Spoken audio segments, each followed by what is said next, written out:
Bonjour tout le monde. Si j'ai bien compris, je dois aller très vite. Déjà pour vous présenter Gemont, rapidement, nous sommes des fabricants de moteurs et alternateurs de forte puissance. Donc quand je dis forte puissance, on commence pour les moteurs de 200-300 kW jusqu'aux alternateurs de 70-80 MW. Donc nous sommes situés à Gemont, comme son nom l'indique, qui est à côté de Maubeuge, dans le nord. C'est une longue histoire. Le site de Gemont a été créé en 1890 à peu près. On a connu des fastes avec Gemont Industrie, Gemont Schneider, avec des périodes un peu moins fastes dans les années 90 où l'usine s'est fortement réduite. On a été racheté par Framatome, Areva, et finalement par le groupe Alta West en 2007, qui a voulu vraiment redonner une grande activité électromécanique sur ce site. On a beaucoup évolué depuis, on a doublé le nombre d'employés. On est à peu près 500 maintenant. Et notamment, on a une grande activité R&D qui se développe de plus en plus, et en particulier sur les supraconducteurs.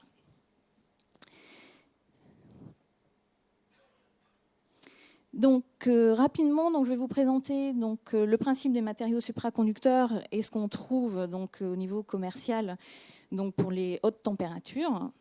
Je vais vous montrer l'application un peu de ce qu'on peut faire avec ces matériaux-là sur les machines électriques, avec différentes réalisations au travers le monde. Et enfin, en termes de conclusion, les activités qu'on a au sein de Gemont Électrique. Les matériaux supraconducteurs, c'est assez récent. Ça a été découvert en 1911, qui fonctionnait généralement aux très basses températures, 4 Kelvin. Et on a vu dans les années 90 des matériaux qui se sont développés à plus haute température critique, aux alentours 70-120 Kelvin. La caractéristique de ce type de matériaux-là, c'est qu'ils ont des résistances nulles et un diamagnétisme parfait. Ce qui va surtout nous intéresser, c'est la résistance nulle, à savoir qu'on peut avoir dans les applications de machines électriques des machines beaucoup plus poussées, qui seront beaucoup plus compactes et légères. La particularité de ces matériaux supra, c'est qu'ils peuvent facilement perdre leurs caractéristiques supra, en fonction de 3 paramètres critiques. On a le champ critique qu'on lui implique, le courant et aussi la température. En fait, c'est un mix entre ces 3 paramètres-là qui vont donner l'état supra aux matériaux. Pour les matériaux à haute température critique, ici je vous présente les 3 principaux commerciaux. On a le fil Bisco, qui a de très bonnes caractéristiques aux alentours des 30 Kelvin. Un autre fil développé, l'IPCO, qui a des caractéristiques supérieures au Bisco. Et enfin le MGB2, qui est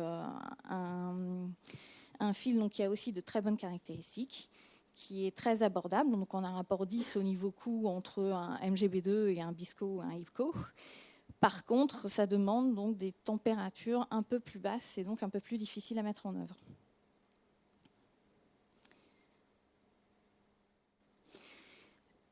Une machine classique, entre guillemets, supraconductrice électrique, elle est constituée comme ça, en tout cas pour des fortes puissances. Généralement, c'est la partie rotor qui est supraconductrice. Ce sont les bobines rotor. Ça nécessite un cryostat tout autour. On voit une enceinte dans laquelle on va faire le vide pour éviter tout ce qui est échange par convection. Et on va amener aussi le système froid. On le verra un peu plus dans le détail. Le système froid ici avec un flux de néon en particulier. Et la particularité aussi, c'est que pour le passage du couple mécanique, on a besoin ici de torque tube. C'est des matériaux en fait qui vont permettre le passage du couple mécanique tout en assurant une bonne isolation thermique par conduction à travers l'arbre. Donc ces machines-là nécessitent aussi un stator un peu particulier. Donc la partie donc, qui fait face, qui n'est elle pas donc, supraconductrice, mais qui voit beaucoup de courants et de champs magnétiques. Donc elle nécessite aussi un refroidissement particulier et plus performant que ce qu'on peut faire sur des machines industrielles standards. Donc ici, vous avez donc un exemple donc, de bobine donc ce HTC, donc en BISCO, pardon.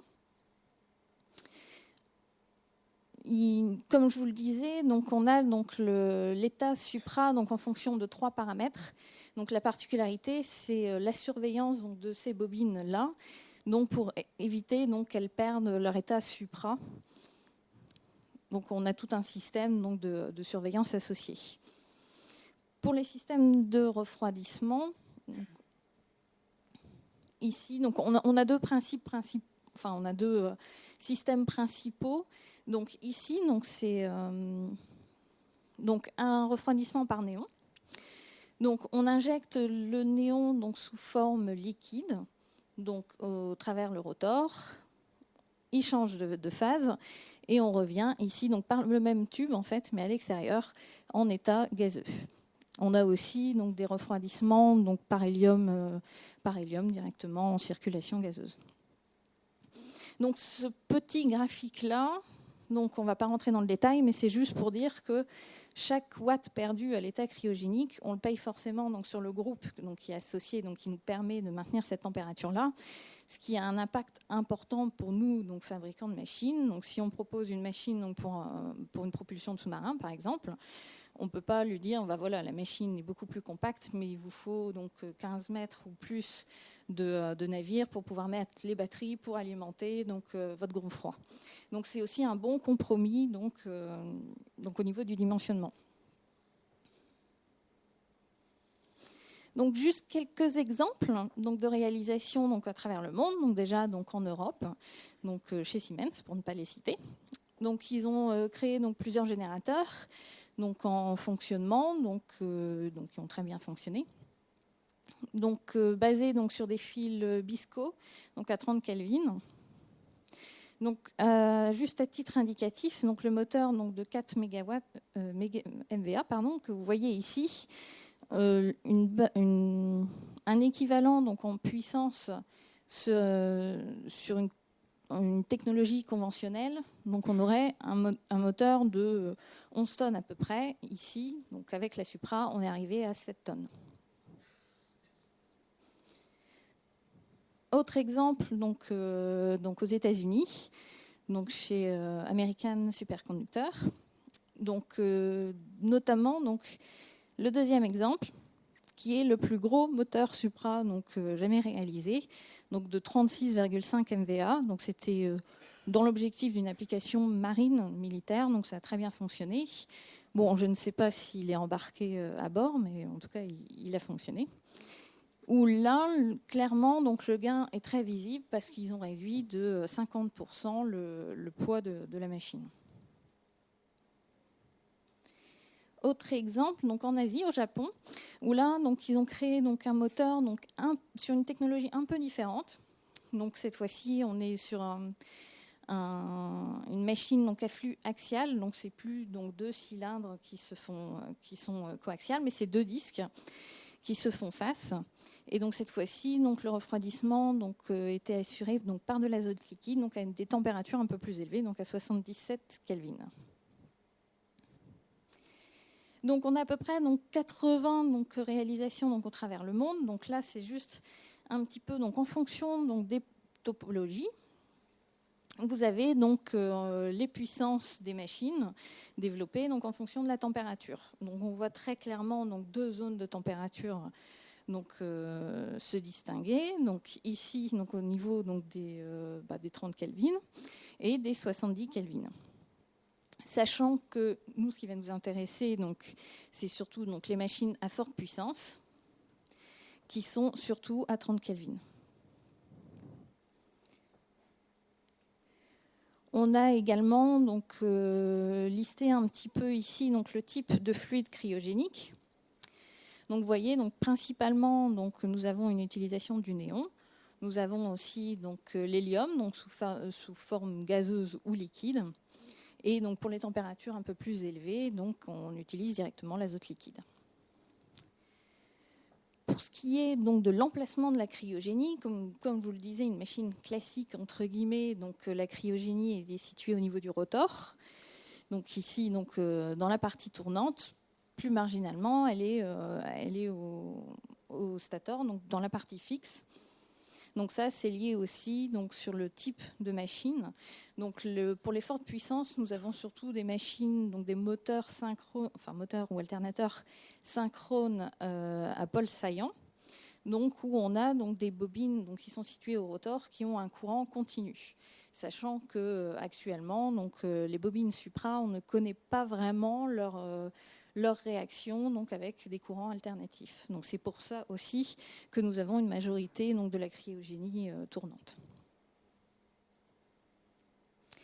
Donc juste rapidement, donc, pour finir, donc, ce qu'on a pu réaliser et ce qui est prévu donc, au sein de Gemont Électrique, donc, c'est dans les années 2000, nous avons participé donc, à la construction donc, des dipôles supraconducteurs du CERN. Donc sur les 1232 aimants dipôles donc supra donc, qui ont été utilisés, on en a fabriqué à peu près un tiers. Donc vous voyez ici donc, au niveau de l'usine.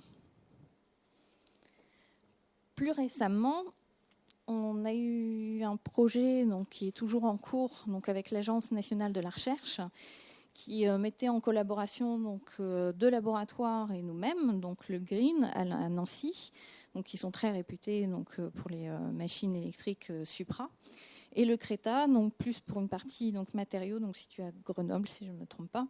Donc l'idée, c'était de construire un pôle d'une machine synchrone Supra et de tester donc, deux technologies différentes, soit une bobine Supra ou un pôle à aimant supraconducteur. Donc l'idée, c'était de comparer donc, les deux structures et de regarder aussi donc, la réaction de la bobine face à certains paramètres électriques. Donc voilà donc, la machine cible, donc, c'est une 5 MW de 100 tours, 12 pôles.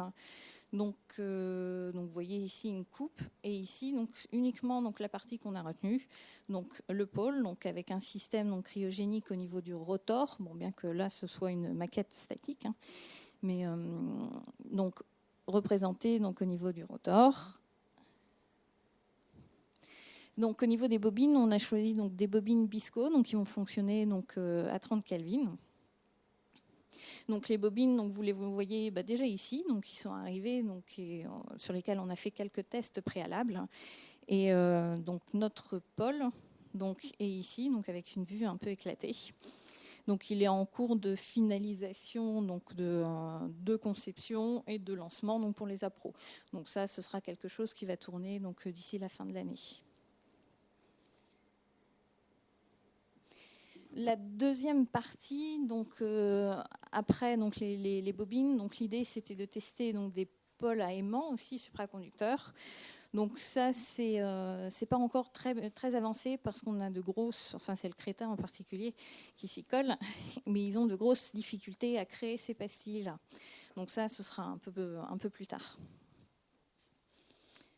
Le système de refroidissement, donc on ne va pas s'attarder dessus, mais donc on fait circuler de l'hélium gazeux donc à l'intérieur d'un circuit qui va refroidir donc les bobines.